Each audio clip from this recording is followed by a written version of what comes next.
Block development officer video का full form होता है सर। और सबसे बड़ी बात है कि बिहार में अगर सबसे ज़्यादा जो भ्रष्ट है ब्लॉक में ही होता है, सबसे ज़्यादा जर्जर स्थिति है सर। इसको किस नज़रिए से देख रहे हैं सर? संघर्ष का ना शुरुआत होता है, ना संघर्ष का अंत होता है। जब जीवन शुरू तो संघर्ष शुरू, और जब जीवन समाप्त तो संघर्ष समाप्त। वीडियो से लेकर एमएलए तक कैसा सफर रहा सर? अहंकार करता है, मेरे ख्याल से वो गलत है। पद कोई अहंकार का विषय नहीं है, पद एक जिम्मेवारी है। नमस्कार, मेरा नाम एसपी सैयद, आप देख रहे हैं एसपीजी बिहार न्यूज। अभी हमारे साथ महिषी विधानसभा के एमएलए, वर्तमान MLA doctor Gautam Krishna sir हैं, जो कि इस विधानसभा के लेकर हम बातचीत करेंगे कि इनका स्ट्रगल कैसे रहा। और सबसे बेहतरीन बात है कि बिहार का सबसे बेहतरीन एमएलए हैं। सर, स्वागत है आपको एसपीजी बिहार न्यूज चैनल में। बहुत बहुत शुक्रिया। सबसे बड़ी बात है कि सर आप बहुत ही सरल मतलब भाषा में लोगों के बीच जाते हैं और काम करने का प्रयास करते हैं। इसको लेकर क्या कहिएगा सर? ये तो हर किसी का अपना जीवन शैली होता है, अपना शिक्षा और संस्कार होता है कि अपने अपने तरीके से लोग जीते हैं। मुझे इसी तरीके से जीने में अच्छा लगता है, अपनों के बीच में जाना अच्छा लगता है। यही बात कई लोग हैं कि कहते हैं कि एमएलए अगर बन गया तो घमंड हो गया, बहुत चीज़ हो गया, मगर आप में ये सर सारा गुण नहीं देखने को मिलता है। इस पर क्या कहेगा सर? है। घमंड तो भगवान का भोजन होता है।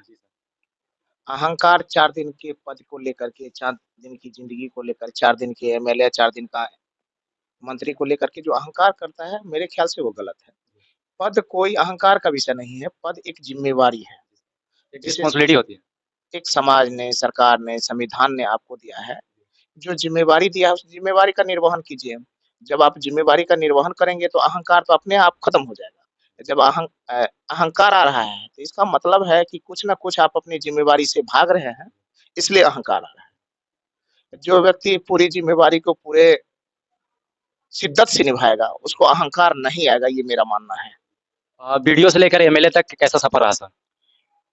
कोई भी सफ़र जो होता है, वो संघर्ष का दूसरा नाम होता है। कोई भी संघर्ष जो है, वो मेहनत का नाम होता है। कोई भी संघर्ष जो है, प्रगति का नाम होता है। कोई भी संघर्ष जो है, वह आगे बढ़ने का नाम है। कोई भी संघर्ष है, जीवन का दूसरा नाम है।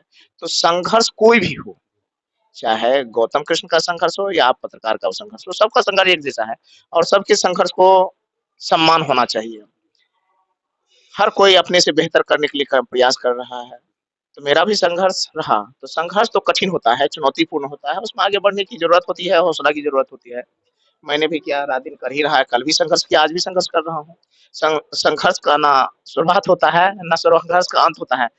जब जीवन शुरू तो संघर्ष शुरू, और जब जीवन समाप्त तो संघर्ष समाप्त। इसलिए आप जब भी होते हैं तो संघर्ष में ही होते हैं, बस संघर्ष की भूमिका बदलती रहती है। आप पढ़ाई में थे तो पढ़ाई के रूप में संघर्ष, अभी पत्रकार हैं तो पत्रकार के रूप में संघर्ष, कल दूसरा काम करेंगे तो दूसरा काम।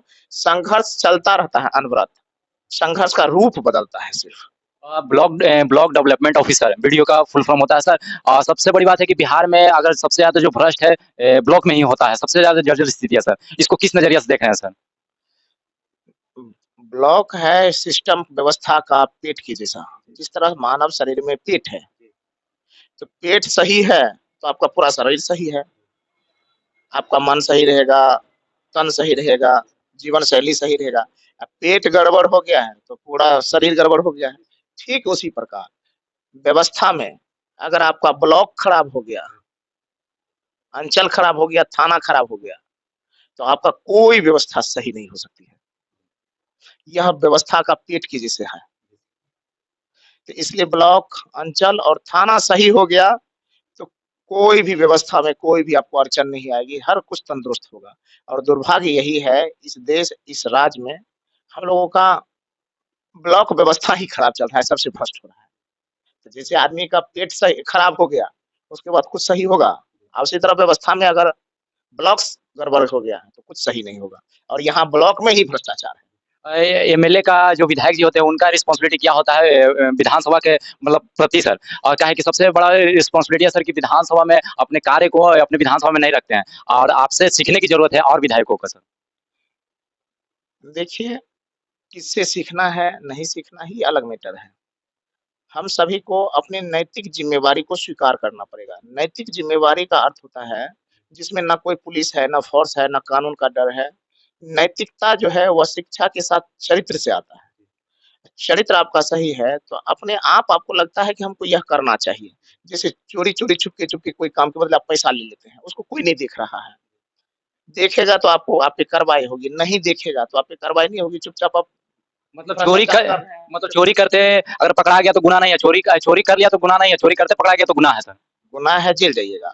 लेकिन अगर नैतिकता का पालन करते हैं तो आपको यह डर नहीं होगा कि कौन मुझे देखेगा या नहीं देखेगा। इस बात के अलावा आपको लगेगा ईश्वर देख रहा है, हमारा अंतरात्मा देख रहा है कि हम गुनाह कर रहे हैं। तो अगर आपके अंदर अंतरात्मा की प्रेरणा जग जाएगी तो गुनाह करने से बच जाइएगा, गुनाह कीजिएगा ही नहीं, चाहे कोई देखे कि नहीं देखे, जेल जाइए कि नहीं जाइए, लेकिन आपको लगेगा नहीं यह गलत बात है। हमको एक पद मिली है तो ज़िम्मेवारी मिली है, तो इस ज़िम्मेवारी का निर्वहन करना है, 10 आदमी का भला करना है, जितनी क्षमता है उतना भला करना है। जो क्षमता नहीं होगा, नहीं कर पाएँगे। लेकिन नैतिकता का पालन नहीं कीजिएगा, तब आपको लगेगा अच्छा पुलिस नहीं देख रहा है, सिस्टम कानून नहीं देख रहा है, तो चलो हम चुरा-चुरा करके पैसा चुरा लेते हैं। यही अंतर है। सर से हम हर एक सवाल का से जवाब सर ने दिया और कोई सर से हम स्क्रिप्टेड सवाल नहीं किए। हालाँकि अभी इनके आवास पर हैं पटना में और यहाँ से जानने का प्रयास किया कि सर का जर्नी कैसा था वीडियो से लेकर एमएलए तक। अगर मेरे प्रश्नों से किन्हीं को आपत्ति हो तो दिल से क्षमा चाहते हैं। मिलते हैं अगले वीडियो में, तब तक के लिए